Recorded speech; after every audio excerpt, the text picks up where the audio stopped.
so what happened was I booked the RNA Showgrounds, and we said, well, I'll tell you what happened is that I'm about to go back to Chicago. Now I haven't lived in Chicago at that point for 20 years because I've been living in Los Angeles in the movie industry. But my brother Jeff said, hey, I'll give you a room in the house and get back on your feet. But I totally dislike winter. I'm not a winter guy at all. That's why I moved out of Chicago 20 years ago, But that's my only option, I thought, at that moment, And so I'm going through my belongings. I'm throwing things away to lighten my load to go home, And I'm throwing papers and stuff away. And I come across a guy's card that I saw me speak 8 months earlier here in Australia. And he said, man, if you ever want to produce one of your seminars, I'd love to do it. I don't have a company that does that, but man, you inspired me. And I'm looking at the guy's card and I go, man, I should have called him 8 months ago. He won't remember me. There's a story. Yep. And I said, Kurek, just make the call. Yep. Just make the call. You never know what action to lead to, right? There's that bang. Anyways, he said, I'd like to produce the event. We booked the RNA Showgrounds. I'm going to break the world's record for firewalking there because we figured it would be a great marketing piece. Absolutely, yeah. Plus, it would show people that you can do anything when you set your mind to it. Well, we started doing all these free seminars leading up to that. Well, one of those free seminars in Wollongabba, and first time I probably ever said this in a seminar, and I said, who here remembers the person who stood on the third box at the Olympics? Anybody ever remember the bronze medalist names? Anybody ever rush out to buy a bronze medalist book thinking, oh gee, how'd you get third? Anyways, up stands Natalie Cook. She goes, hey, thanks very much. I stood on the third box at the Olympics. And you're a big girl too, I can see.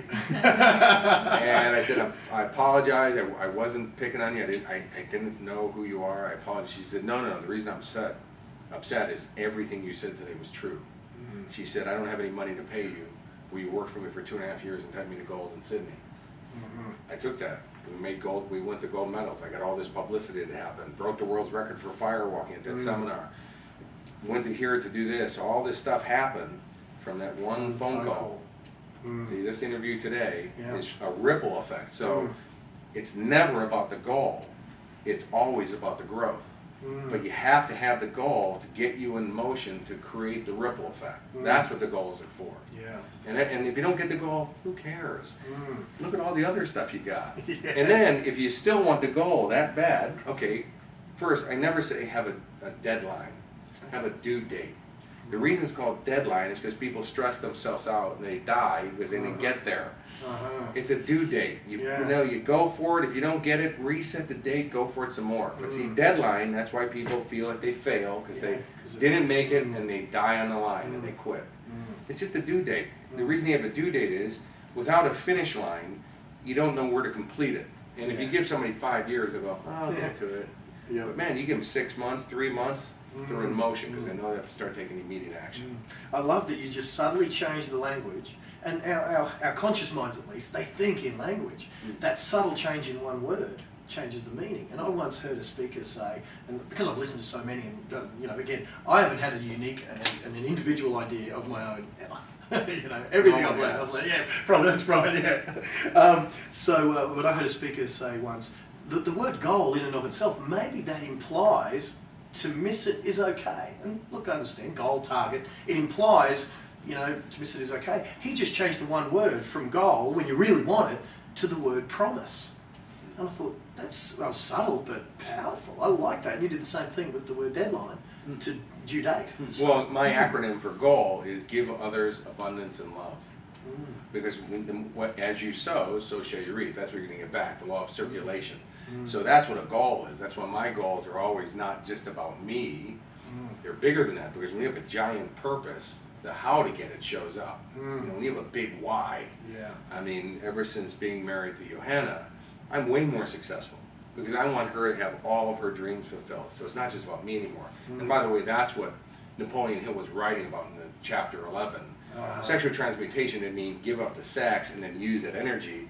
It meant that men, Jason can breathe a sigh of relief. men, men. What happened was, you got to remember, is that it was 1949. Most men don't really find themselves until they're about 40 years old. That's what we're so busy chasing skirts. And we got family 2-track mind, and we're losing a lot of energy Yep. on thinking about not anything but success. A woman, though, is a nest builder. That's why they mature faster. That's why they get their stuff together earlier in life. You know, guys, we're still goofy. We're, you know, I mean, I still have PlayStation. Did I? Right? You know, I got a Harley Yep. and stuff. You know, I mean, Yep. and they're toys. Yeah, I've still got a Galaga machine and a bunch of arcade games over my house. I'm with you. So the thing though is that the nest builder, you know, she's already starting to go, okay, I got to prepare. And that's why God gave her a clock, because she's got to prepare, right? Guy, we go, hey, you know, now look at society. You know, women, because they have a clock, you know, there's a time when they have to have kids by and all the rest of the stuff. The competition amongst women is fierce. I mean, man, they look at each other's shoes, they look at each other's purse, you know, boobs, butts, everything, you know. I mean, there's competition amongst them. Guys, we'd never understand that. I mean, you go to the men's room and go, hey, where'd you get those shoes? You get a black eye. You know? That's not a good thing to ask. And don't look down in the men's room, please. Exactly. Even if you are looking at my shoes. But, you know, girls would go hey, to each other, wow, your butt looks good in those pants. Where'd you get them? Because they want to go get those so their butt looks good in those pants. We said as a guy, you're out. Right? Well, not too far down the street, you might get paid. But anyways, that's a whole other story. But the thing is that, you know, and then as we get older, ooh, we get gray hair and we get wrinkles, we're distinguished. So there's two different clocks working here. But what happens is that once a man, you know, we finally say, okay, now my clock is I want to settle down, right? And he takes on that partner. Well, a man gets completed by his woman. And it makes us actually superhuman, because what a man really is a golden retriever. You know, our woman throws a stick, we get the stick, we come back, and that's all we want is, good boy, good boy. And we're like, oh, right, you're all happy and stuff, right? I love that that's all metaphor, we want. man. That's all we want. That's so true. And that, man, you know, and we think we're king of the kingdom. Man, we can upset some boys here, but you're No, so right. Hey, I'm telling you, you want to Yeah. keep your woman, this is how you do it, is you understand that we are not, well, we may be the king of the kingdom, but the queen owns the kingdom. Because you better be grateful for what she gives you, otherwise you ain't getting that again either, you know. But the thing is that we don't want to be the king of the kingdom. We want to be the king in our queen's eyes. That our queen backs us up and says, I love you no matter what, and man, you know, and you go knock down those doors for me. And you go lead that path for me, because I need a man who's got certainty, that he knows where he's going in life. And there's a support team. Now, Johanna's got her, you know, she's got her career, and she's a singer, and she just did a musical and all those things. Yeah, I want her to have all of her dreams, and I want to help her. You know, I don't want you going through all the hard times I went through to get my career going. Let me bust some doors down for you. Let me open some things. And then all I want is, good boy, good boy, good boy. I'm happy. I'm a golden retriever. But society, what's happening these days is, you know, woman throws a stick because they've learned how to be independent, which is not a good thing, because independent means segregated. The worst punishment we give another human being is solitary confinement. Agreed. Yep. People are real lonely these days out in the world. But the woman throws a stick, man goes and gets the stick. Woman goes, I didn't need to get the stick. What'd you get the stick for? If I want the stick, I'll go get the stick. And the guy's like, I don't know what to do. I'm lost now, I'm lost. That's all we want is be. We're happy, right? So a man becomes superhuman when his woman says, honey, I need your help. Or I want, you know, I need your help to have a better life, or my dreams fulfilled. And that's when a man engages that sexual transmutation, because to please his woman, he will do anything, and he becomes superhuman. A woman gets that way when she has her child.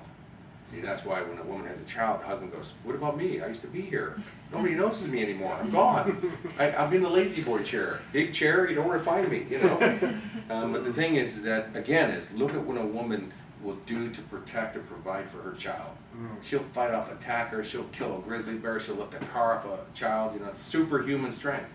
That's the power of sexual transmutation, is that, you know, when a man's saying, you know, I want my woman to back me up, I will do anything for her so that she'll always be in my court. That's what it's all about. It was, you know, a lot of people think you got to give up the sex. Yeah. You give up the sex, you're dead. I mean, honestly, you know, I mean, because it is a driving force. And look at so many politicians or people who've ruined their careers because they went and had an affair, because the power of sexual gravitation, I should say, you know, being magnetized to the sex, is that it was such a powerful force they couldn't even control themselves. But it's about funneling that sexual energy to get yourself where you want to go. Yeah. Now, I've only read, you know, Think and Grow Rich about 400 times. So Okay. I I struggled through every it year a couple of times, really. every Wow. year Yeah. for 30 years.